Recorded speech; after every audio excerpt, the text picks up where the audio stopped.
adalah tersangka pembunuhan berantai dengan korban tewas sebanyak 42 orang. Semua korbannya adalah perempuan. Assalamualaikum warahmatullahi wabarakatuh. Apa kabar teman-teman? Semoga dalam keadaan sehat walafiat. Terima kasih yang sudah membuka video ini. Pada segmen ini saya akan bercerita tentang kisah dukun yang bernama Suradi, dukun Suradi atau yang disapa dengan dukun AS. Di kampungnya dikenal dengan dukun AS. Ini luar biasa ya, ceritanya mengerikan bahwa dukun AS ini membunuh sampai 42 orang. Itu karena katanya mimpi yang bertemu dengan ayahnya, kemudian berpesan dari ayahnya kalau Suradi ingin ilmunya lebih sakti, lebih mandraguna lagi dan bisa bermanfaat buat banyak orang, maka dia harus membunuh paling enggak 70 orang. Jadi gak usah lama-lama, kita lanjut saja pada sesi ceritanya.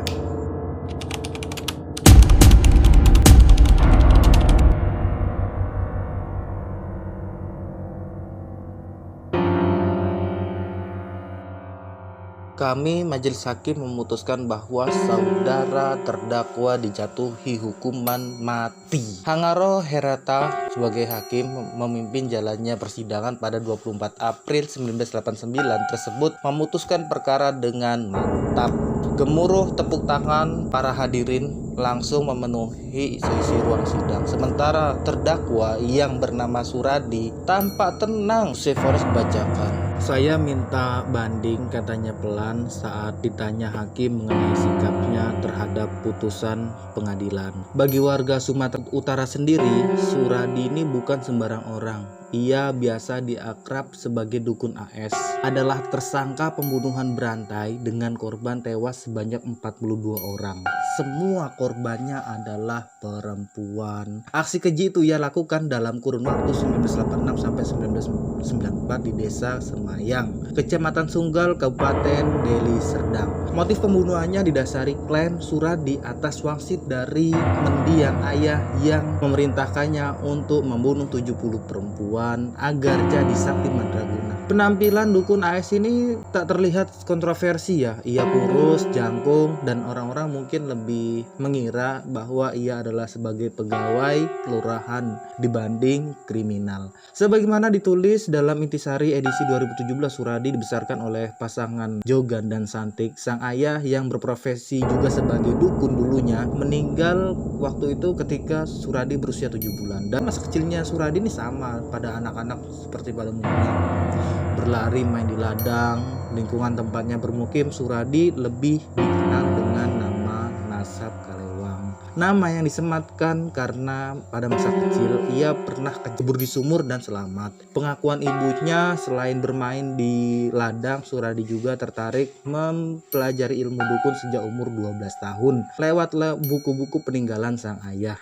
Hidup Suradi berubah 180 derajat, memutuskan untuk berpoligami. Tak tanggung-tanggung intisari itu ya. Suradi menikahi 2 perempuan sekaligus yang semuanya masih punya pertalian saudara dengan istri pertamanya, Tumini. Suradi menikah lagi dengan alasan untuk mempunyai anak perempuan, sesuatu yang tidak didapatkannya bersama Tumini.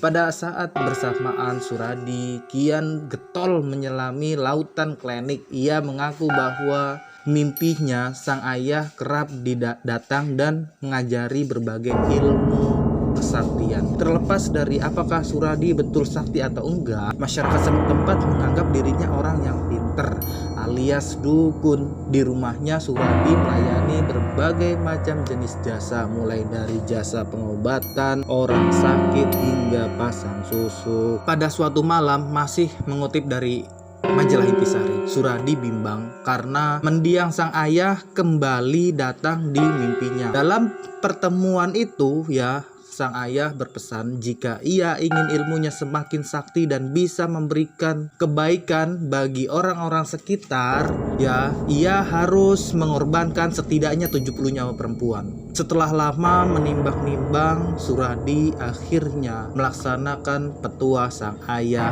maka dibunuhlah sejumlah perempuan untuk ditumbalkan.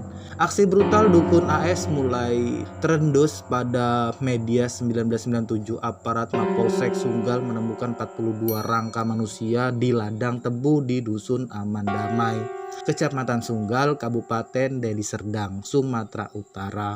Rata-rata korban berumuran 13 tahun sampai 27 tahun. Dalam laporan intisari dijelaskan bahwa penemuan tersebut berangkat dari informasi seorang pemuda lokal yang tanpa sengaja mendapati mayat tanpa busana di ladang tebu. Akhirnya bernama Sri Kemala Dewi, mulainya polisi mengira pelaku pembunuhan adalah suaminya dia sendiri. Sebab menurut keterangan warga, keduanya sempat terlibat pertengkaran pada malam sebelum Dewi ini menghilang. Akhirnya seorang warga bernama Andreas mengaku pernah mengantarkan Dewi ke rumah Suradi guna melakukan konsultasi. Datanglah mereka ke rumah Suradi. Saat ditanya polisi, Suradi mengaku Dewi memang mengunjungi rumahnya. Tapi kata Suradi ini, Dewi pulang selepas maghrib. Pengusutan kasus sempat terhenti karena bukti yang ditemukan itu nggak cukup lengkap.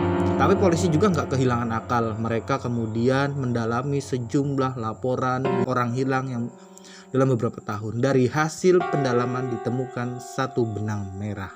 Apa itu? Sebagian besar korbannya adalah pasien Suradi.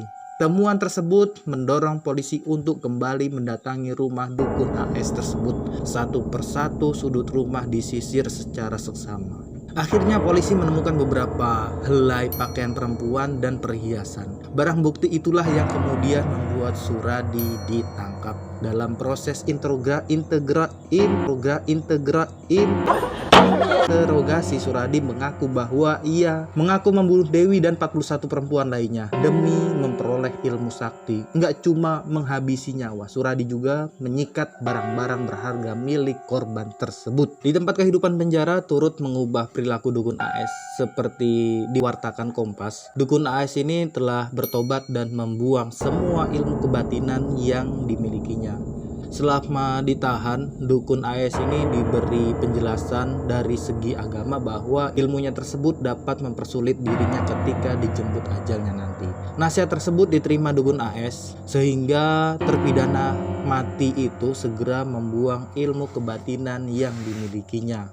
Kata Ainafia Nasution, pekerja dan dari Yayasan Pendidikan Intensif Agama Islam Medan, kepada Kompas. Jadi jika napi lain itu keluar setelah sholat, setelah pengajian, keluar musola dengan cepat, tapi dukun AS ini lebih untuk berdiam diri kemudian berzikir dengan cukup lama. Di tengah pertobatannya itu, dukun AS sempat merasa tertekan setelah mengetahui rencana Kejaksaan Tinggi Sumatera Utara yang akan melaksanakan eksekusi mati terhadap dirinya. Kabar tersebut membuat dukun AS stres. Ia masih mengharap diberi grasi oleh presiden sebab sudah merubah perilakunya saat di penjara. Kuasa hukum dukun AS mengajukan kasasi ke Mahkamah Agung 3 tahun kemudian supaya kasasi itu ditolak pada 2014 dibantu Lembaga Bantuan Hukum Medan. Dukun AS melayangkan grasi ke presiden. Hasilnya grasi ditolak pada 27 Desember 2007. Nggak menyerah, beberapa minggu kemudian tim kuasa hukum dukun AS ini lagi-lagi mengajukan grasi. Upaya ini gagal membuahkan hasil. Grasi dukun AS dikembalikan karena dianggap belum memenuhi masa 2 tahun dari grasi pertama. Penolakan itu membuat kuasa hukum dukun AS bertanya-tanya. Menurut mereka ada kejanggalan sebab penolakan grasi seharusnya dikeluarkan melalui keputusan presiden. Sebagaimana grasi yang pertama, bukan lewat sekretariat negara. Upaya hukum yang diajukan tim dukun AS pada akhirnya sia-sia pada 10 Juli 2008, tepat hari ini 12 tahun lalu, 3 peluru menyambar dari Brimob Sumatera Utara menembus dadanya. Dukun AS tewas di tempat atas permintaan keluarganya. Jenazahnya langsung dikebumikan keesokan harinya. Kendati sudah dieksekusi mati, penolakan terhadap dukun AS masih kencang. Warga desa Deli Serdang, tempatnya dukun AS ini, nggak menerima dukun AS dikuburkan di desa mereka. Salah satu yang diutarakan oleh Ara itu dari korban Suradi yang bernama Dewi. Ana menegaskan keluarganya